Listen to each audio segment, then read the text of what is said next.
So how about this new album? Well, it's definitely more mature than the first one. It's more me. It has a lot of attitude. It's fun. It's edgy. And I think it's a lot of things not only that I can relate to, but that other teenagers out there can definitely relate to. My goals in music is just to get better and better, you know, and be around for a while and have a number of #1 albums. And eventually I'd love to write, you know, an album that I write the whole thing. You know, I would love to do that. Every morning I want to wake up and just pinch myself. It's been so amazing. It definitely has.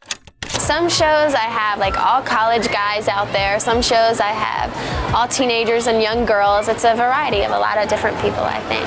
And sometimes there's older parents in the crowd with their younger kids. I think once a fan likes you, they're gonna like you for life and they're gonna grow with you. I think the reason why sometimes bands change on people is because the person changes, you know, and they can't relate to that person anymore. That's why it's important that I can stay relatable and still, like I said, do normal things and try to be normal like them. That was the thing that was so wonderful about Baby One More Time, is that the video was me, and they saw that was me and they could relate to that.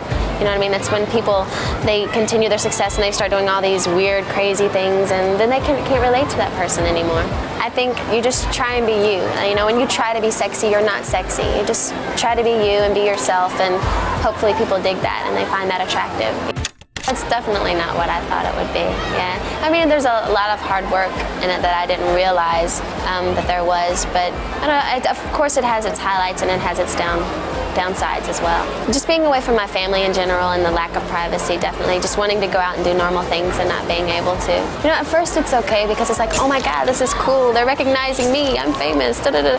But then after a while, it gets a little old, I think, sometimes. But I don't want you to pity me or anything, because I totally love what I do and I wouldn't change my life for anything. But just like with anything, for things that you want to do or something that you want to do that you love, you know, you have to make sacrifices sometimes, and that's one of them.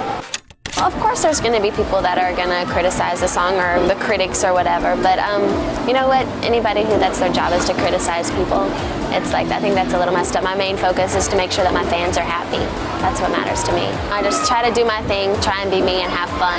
Like if I start thinking about every little thing about what people say and the whole business side of things and saying, do you realize, you know, what an effect you have on people and stuff like that, it's a little nerve-wracking to me, you know what I mean? It's a scary thought for me. So I try not to think about it like that. It's all about, you know, just proving myself with my music, you know, and if I continue to come out with good music, that's my main goal, then I'll just have to prove them wrong, you know.